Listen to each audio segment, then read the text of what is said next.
That's right, Jeff. Even though the last dinosaurs died over 65 million years ago, one local resident is still hunting those terrible lizards. While most fossilized dinosaur remains are found in remote, arid regions, local man Todd Barkles has spent almost 2 decades searching for fossils in his own backyard, both figuratively and literally. Yeah, I think it all started, in 1993.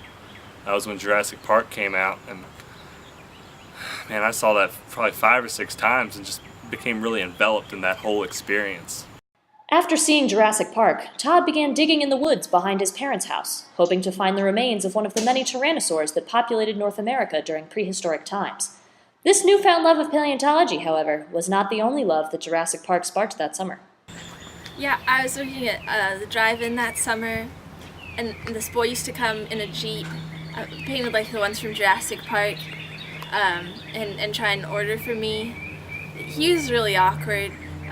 He made this really bizarre innuendo, I think, about his penis being like the neck of a brontosaurus.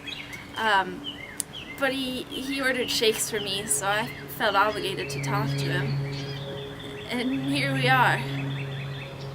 Almost 20 years later, Todd is still an amateur paleontologist out looking for dinosaurs. And although he has yet to find a confirmed specimen, that doesn't mean there haven't been close calls.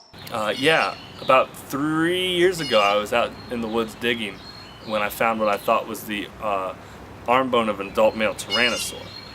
So I dug it up, took it inside, cleaned it, put it in a shadow box above my mantle next to the pictures of my children, and then I called the NPI, the National Paleontology Institute, so they'd come get it recognized. 3 weeks later they showed up and they told me that it wasn't actually a dinosaur arm, but it was a human femur. And so I haven't found a dinosaur, but I have helped solve cold case murder. Todd remains confident that his paleontology techniques will eventually turn up a fossil, but others are not so sure. Dr. Jeremy Hobson is a career paleontologist at the University of Pittsburgh and finds Todd's techniques to be both unorthodox and inefficient. The fact of the matter is, he lacks any of the knowledge necessary for paleontology. He lacks any understanding of how the Earth has changed in 65 million years. He just makes up wild hypothetical stories about how dinosaurs could have died and digs there. He once emailed me saying he thought that there were dinosaurs buried under Best Buy because the hill behind the store gets really slippery after it rains, and it would have been very easy for a dinosaur to slip and hit its head. I wanted to see Todd in action, so I followed him to a local park on one of his digs.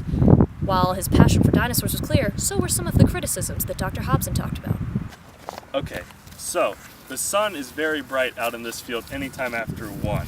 The thing about brontosauruses was they were very tall and they had very tall necks, so they were even closer to the sun, so it must have been unbearable. My theory is a dinosaur or brontosaurus out here would have been squinting, and he never would have seen a pack of velociraptors come out of those trees there.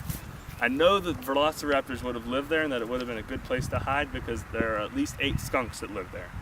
And so what would have happened was the brontosaurus would have been walking, avoiding the sun and squinting, and he never would have seen the velociraptors come out of those woods and attack him. After an hour of digging, Todd believed he was close enough to start using more precise instruments. You use small instruments because you don't want to risk damaging potential fossils. While Todd was certainly thorough, he was ultimately not successful. After spending 8 hours in a field moving dirt with a toothbrush, we left at sunset, empty-handed. Some of those close to him feel it may be time for him to put that energy elsewhere, but Todd remains steadfast. Sooner or later, Todd needs to realize it's time to hang it up. From what I can tell, he spends 4 days a week digging based on these wild stories he creates. A few times each month, he sends me emails asking me to forward them to Dr. Alan Grant. That's the paleontologist character from Jurassic Park. You know, when he convinced me to marry him, one of the promises that he made was that he'd give up this dinosaur crap. But if anything, he's at it more than ever. Sometimes we go get wings, and after the food arrives, he won't even talk to me anymore. He brings his fanny pack and his excavation tools, and he plays with the wing bones afterwards. I just really don't want to hear from him anymore. I'm at my wit's end. I think I'm sick of this. If he goes on one more time about how stegosaurs like to eat shrimp or how velociraptors are maybe still alive in the Pacific Northwest, I'm just going to go crazy. I'm going to pick up his damn Jeep, I'm gonna drive it to the Mako, and I'm gonna get them to paint it like a goddamn normal car and drive back to California. You know, I've got two things going for me in this life. Paleontology and my wife Tanya. I'm surprised too that I haven't found a dinosaur, but that doesn't mean I'm gonna quit. If anything, it makes me more determined. Because I know science, and I understand what the law of averages says. So if the average paleontologist finds 5 fossils every 20 years, that means I'm gonna find 5 in the next 12 months.